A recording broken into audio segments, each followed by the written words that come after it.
Yeah, all the way into the fourth set. Obviously, the guy's really, really tough. He was playing at an extremely high level, and honestly, when he started to get tired, he started playing better, serving better. He was painting lines with the forehand and the backhand, just ripping the ball. One of those dangerous moments that you see him in where you're not sure if he's okay, if he's not okay, if he's trying, but he's hitting a lot of winners. So, yeah, difficult one, but obviously not the way you want to win it. Happy with the way that I fought for those 3 sets and then getting an early break in the fourth. But yeah, obviously a legend of our sport, and hopefully a quick recovery for him. Any questions? Gaël spoke very warmly about you afterwards and said it was difficult for him to play against someone that he liked so much. Was it difficult for you? Yeah, it's always tough. The little kid in me always wants to see Gaël win. I always want to see him hit the highlight shot and trick shot. It's like players always get mad when the crowd is against them or not for them. But honestly, all I could do today was appreciate the fans getting behind him, and it was just a cool moment for me to be a part of. Obviously, they're cheering against me, pretty much the whole stadium, but it's kind of the stuff that gives you goosebumps, the stuff that you live for. Tumaini?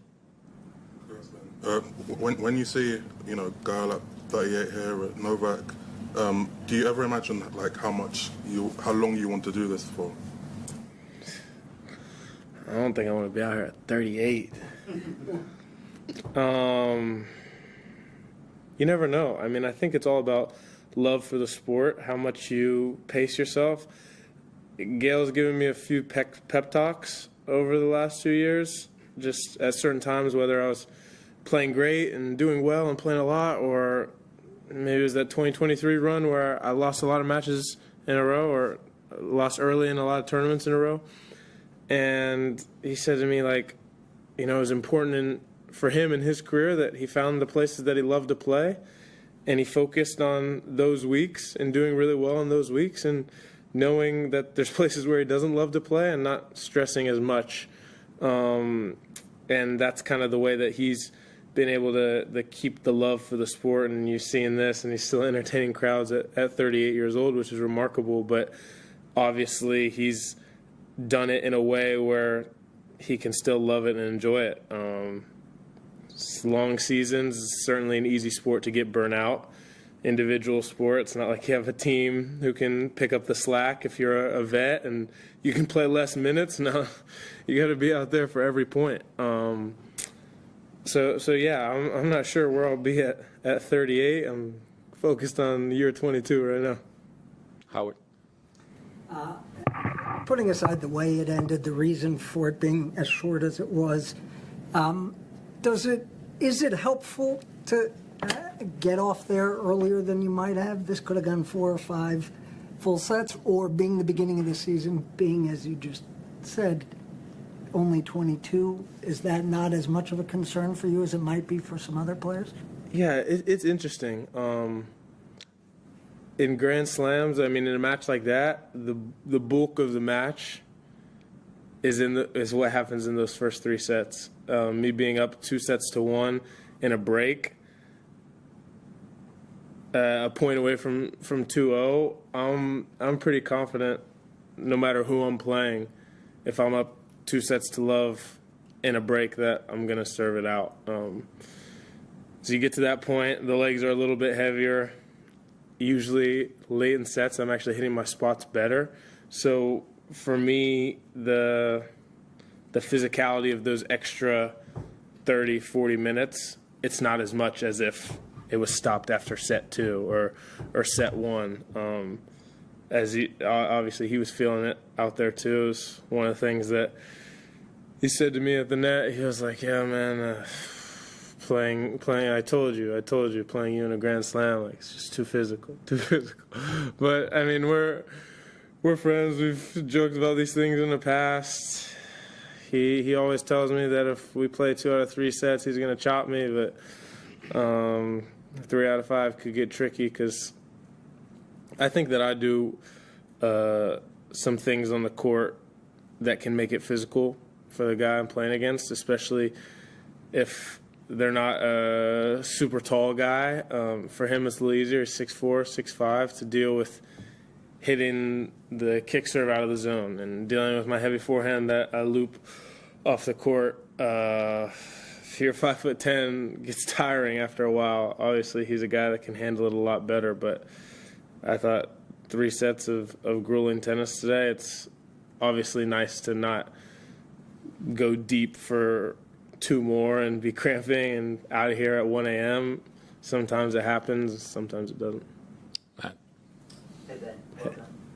What, having been to this sort of deep end of Grand Slams before, what sort of happens to your brain when you get to this point in the tournament? Does it, you feel any kind of shift, and what does it feel like?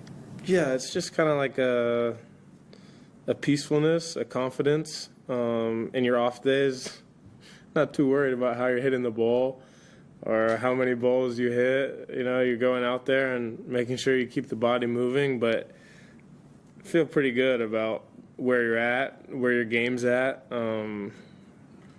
There's just not as much panic, at least for me. I get to these stages and I know that, listen, I'm going to go out there and I'm going to be in a good rhythm when I'm in this point in the tournament. How can I manage myself physically? And how do I manage the big moments? So for me, staying calm is kind of half the battle. But yeah, there definitely is a shift. You get into that second week. For the men, we've played so many sets that it's almost impossible not to be in a good rhythm. Like, you don't usually get to the quarterfinals or semifinals of a major and see somebody, you know, not playing good tennis. I mean, every once in a while nerves become a factor, and for parts of matches guys can't play well, but for the most part you're very, very grooved at this point. Last 3. There was a slightly awkward moment on the court afterwards when you were asked, you were being interviewed and you were asked whether Gaël felt like, you know, he could be your dad, and you made a comment about, is that a black joke? Did you take it as a racial comment, or was it, you were laughing at the time? No, the guy just said, man, he's old enough to be your dad, and then he made a comment like, oh, maybe he is your dad. And so, I mean, probably just a stupid comment that I shouldn't have said, but I thought it was funny in the moment. I hope the guy didn't take it in any sort of way. I know that my dad thought it was pretty funny. But yeah, I guess I apologize for that. But no, I didn't take it anyway. I know he didn't. He probably didn't mean it anyway to me. I hope he didn't mean it in any way like that. But yeah, yes, I should probably just keep my mouth shut more. Paul. Congrats, Ben. Obviously, a match like today, stakes are very high, pressure's on, but particularly in someone like Gaël, do you allow yourself to enjoy the match during the match, or is it more at the end you think, wow, that was really fun? Yeah, you try not to enjoy it until after. I mean, obviously you're gonna have some moments of smiles and laugh. And he holds up the hand when he hits an unbelievable shot, but you know he's not sorry. And,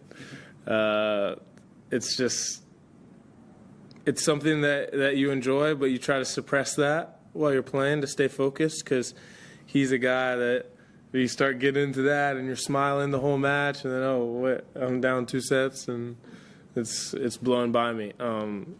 So he's definitely a guy you got to stay locked in. I think that one of the things that he also does best, which clearly he was not fully 100% today, and towards the end of the match really gassed, but sometimes he looks real tired, and you could be serving to him and he's got his hands on his knees, and then you serve a bomb out wide and he's reflexed it and he's in the other corner and he's passing you, and you're like, like I fell in the trap. So it's a tough, kind of tricky back and forth. Obviously that's his way of dealing with being tired on the court, but he plays it up sometimes, and I think that, like, he's got more in the tank than he shows at times. Obviously, that wasn't the case towards the end of the match today. It was real, but I think that's one of the things that he does the best on court that makes it tricky. Last one, Howard. Kind of connected to what Matt asked earlier about having been here before. Is there anything you would say you learned or took away from the run here, the run in New York, that can help you as you get and accumulate these last stretch appearances at these big tournaments? Yeah, for me, it's like it's a sense of urgency. It's knowing that, okay, to get here, you might have done some really good things and played some great tennis, but there's a whole new matchup in front of you, and if somebody's in the quarterfinals or semifinals, they're close to the best version of themselves. And I think for me, having a game plan going in, not just going out there and wailing on the ball and seeing what happens, which my first quarterfinal here with Tommy Paul, I was cooked, but definitely just came out here swinging for the fences.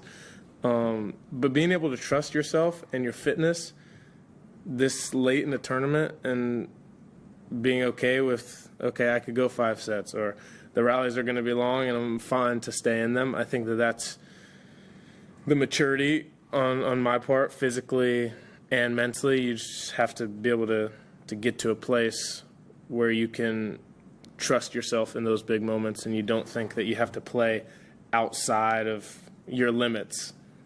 Obviously, it's also tough because you're playing the best players in the world, but that's what I think is kind of most important.